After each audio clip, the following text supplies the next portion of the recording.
आरोग्य आणि दिमागदार कला संचलन सुरू होणार आहे.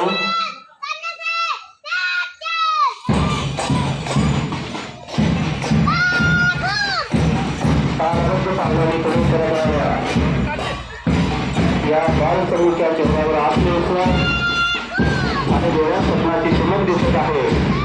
प्रत्येक पाऊल शिस्तीचे, प्रत्येक हालचाल एकतेचे आणि प्रत्येक पाऊल संयमाचे प्रतीक आहे. मान्यवर स्वागत.